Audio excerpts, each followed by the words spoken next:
So just as relationships and company affects our behavior and nature, similarly planets also alter their nature and hence results because of relationships. So when you're looking at a chart and you are seeing all the planets, from now you've understood a planet sitting in a house is going to give a result based on own sign, debilitation, exaltation, maran karaka sthana, correct? These are the things. So you, all of it is based on environment. Where the planet is based, what house is it, what sign it is, will change the way it behaves. It can feel exalted, it can feel debilitated. This is clear. Now we go to a next further step and we say, apart from the environment, when planets, how do planets feel about each other? Because we are looking at the Navgraha coming together in a chart. So we are not studying just the planets independently. We are not just saying, okay, the sun is doing this, and Saturn is doing this. We also need to see what sun and Saturn do together. Because in our life, the result that comes to us is a totality of the entire thing, right? In our life, we don't experience just the result of one Saturn or one Jupiter. Neither does it come. We have dashas. So when we say dashas, I will also be doing a short session on it, not a lengthy one, but just a brief introduction to dashas. So dashas basically is what? It's when you have to time an event in your life, you need to look at dashas. So suppose you say, okay, when is my time in life going to get better, happier? When will I get married? When will I get lots of money? When will I get better health? So the chart, so far we've understood the planets that are sitting, we are able to derive results from it. Like when I gave you guys those example charts, you wrote advice for the client whose chart it was. So you said things like, okay, this person will have problems in their personal life, or they may not get married, or they have the following problems in their work life. So seeing the chart, you're able to understand what are the results that are coming. But when will they come? Will they come throughout the life? Some things will come throughout the life. So if there is major affliction in the moon, then the person has mental illnesses, right? We've understood that. The person has been through trauma perhaps in their childhood, or they may be born with it, depends on the placement of the moon. But will they overcome that? Or will they stay in it forever? We look at dashas for that. Now, when we look at dashas, it's basically dasha. The word dasha, it means जैसे ना कि आप आजकल कौन सी दशा में हो. Dasha means situation, or it can mean what kind of circumstances are you in. आजकल मेरी दशा बहुत खराब चल रही है. I'm in a bad circumstance. I'm in a bad situation. Dasha is not the same as disha, which is direction. Dasha means your state. The literal translation is the state. What state are you in? So the planets will give the result. When will they give the result? We look at timing of events through the dashas. Dashas can be drawn in some 150 ways, from the planets, from the sun, from the moon, from the lagna, etc. I'm not getting into that. What's important to understand is that when we say that planets will give their result in one particular time more than the other time, we are looking at timing of an event. Venus in this chart will give marriage. We've understood. Okay, when will the marriage come? That's when you look at dashas. Now, when we look at dashas, it becomes very important to then understand which planet is giving exactly what and when. Now, suppose you both are sitting together. We've understood that you both sitting together in a bar, in a temple, at a hospital will behave differently because of the environment. And then we say that, okay, planets in a certain house in a sign will behave differently. But you both are also sitting together, right? So you both are also influencing each other. What about the alteration in your behavior or thinking that will come because of that? For that, you need to understand the relationships. The relationships of planets within the chart will also majorly affect how they behave in a chart, what kind of results they give in a chart. Okay. Now, the relationships in a chart can primarily divided into three, as I've written here. Naisargika, it means natural relationships. These are permanent relationships. So when we say natural, it means something that comes naturally to you. For example, sexual orientation comes naturally to you. If you're naturally straight, after 10 years, you're not going to become different. Your natural instinct is to be attracted to the opposite sex. So when we talk about something being natural, it means this is what your basic fundamental nature is. And hence it is permanent. So natural relationships are permanent. Then the other types of relationships are tatkalika, which is temporary.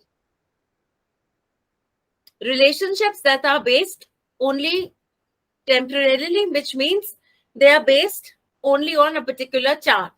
So when we say permanent, it means no matter whose chart we look at, this permanent equation of the sun and Saturn will not change. It's their permanent nature. That's how they permanent feel about each other. But when we look at temporary relationships, we are looking at a particular chart in that position. Only for that time, they will behave a certain way. So temporary relationships are based on chart. These are chart-based relationships. They'll vary from every birth chart. Okay. And then you have the third category, which is Graha, Sambandha, or planetary relationships. Now, I've got details here for everything. I'll just scroll down. So we'll follow quadrants, which define the nature of the sign, which is, so if you remember, when we studied categories and signs, or when we were understanding Drishti, we had 4 sets of signs: fixed, movable, dual. And they were pairs of 4s. They were quadrants, right? So 1, 4, 7, 10, that is Aries. We also have quadrants with respect to the Lagna. What does this mean? The quadrants, depending on the signs, were based on the 12 signs. They had nothing to do with Lagna. They were basically from Aries to Pisces, correct? Now, when we look at the Lagna, which is any chart, or we look at the natural chart, which is Aries to Pisces, when we look at the Lagna, with respect to the Lagna as the houses fall, they become these 3 quadrants. So the Kendra, or the center of the birth chart, is the 1st, 4th, 7th, and 10th house. Clear? Then the Panafara, or Panapara, which is 2, 5, 8, 11 houses. And then you have Apoklima, which is 3, 6, 9, 12, again, houses. These are the 3 quadrants. So like you have the trigonas, you need to know the quadrants. This image 10, 11. Upachaya, something that pushes you to growth. Okay? Relationships, you have to take the Mool Trikona sign. So these are the planets. These are the signs. Now you remember this. I'm going to scroll down. Okay?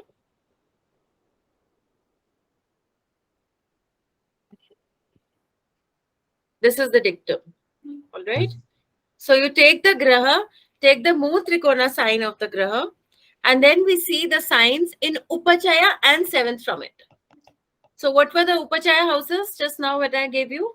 Towards Mercury. You have to study the chart to see what it will prefer. It will vary from chart to chart. So how do we decide? How will it vary? Neutral lords can be inimical or friendly depending on the chart. So if planet is placed in the sign, for example, if Mercury is in Gemini, then Sun will say, in this chart, I don't like Mercury because it's sitting in Gemini. I don't like Gemini. It's Upachaya from me. If Mercury is sitting in Virgo, then Sun will like Mercury and support Mercury in that birth chart. And he'll say, it's sitting in 2nd house to me. I like the sign of Virgo. It's 2nd to me. It supports me. I will support Mercury. So in that chart, Sun will support Mercury. It will be in a friendly relationship with Mercury. So neutral lords will be seen as which sign they are placed. Okay. That sign will dominate. If 7th from a sign, that dominates. This or not? Again, we'll apply the neutral principle based on the placement. Neutral lords can be inimical or friendly depending on the chart. If a planet is placed in the sign, that sign dominates. If 7th from it, that sign dominates. So if it's in a particular chart, if Moon is placed in, if Saturn is placed in Capricorn, then Moon says, okay, I will support you because I like Capricorn. But if it's placed in, if Saturn is placed in Aquarius, then Moon says, I don't like you because I don't like Aquarius. Clear sign or 7th from it, that sign gets the preference from that planet. And then the planet that we're judging will decide on the neutral planet based on that. On this chart. And you have to understand the principles. ये तो learn करना पड़ेगा. ठीक है, chart देखते ही समझ आएगा क्या कनेक्शन है एक दूसरे का साथ प्लैनेट्स का, if you learn this. Okay, so these are permanent relationships. These are permanent relationships. These are called naisargika sambandh, natural relationships, how they naturally feel. No change in this. Okay, then let's move further.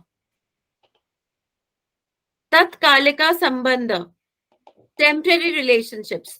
Now, temporary relationships are certain categories. There are two categories in it.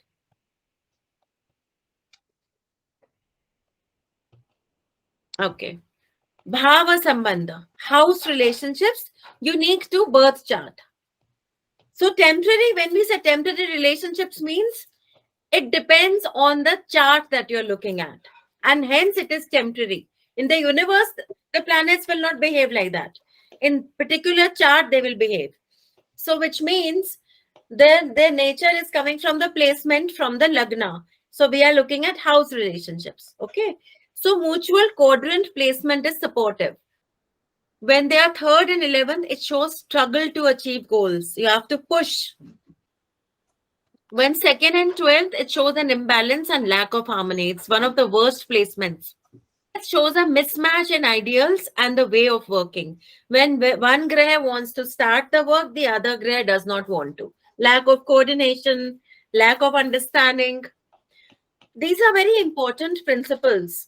These principles can be extended and applied to chart matching. You know, when you match charts in relationships, in marriages, even in friendships, you can apply these same principles to natal moons. आप पहले लिख लो, फिर मैं explain करती हूँ. Planet is placed 1, 4, 7, 10 from each other. It's supportive. 1, 5, 9, still managing to push together for the similar goals. 311, a lot of struggle is needed, a lot of hard work is needed. 211, total imbalance, lack of harmony. 6 and 8, mismatch in the way they want to function, the way they think, the way they agree. This is talking about principles of looking at planets, how they're working together in your life. But the same principle can be extended to matching two charts, to see compatibility between any two people, but especially to see it in marriage and personal relationships. Sambandh or planetary relationships. Again, this is a temporary relationship based on the birth chart. Planetary relationships unique to the birth chart. So these are relationships formed between planets in a particular chart. They are based on one, parivartana sambandha, exchange. The graha sambandh or planetary relationships has the power to give each other's results. So suddenly there is sun, it's great in the chart, the person is under dasha of sun, but they are suffering, and you're wondering, why is it not a good time? The sun is well placed. This should be a good time. Then apply this principle. Is actually sun giving you the result of another planet because of placements?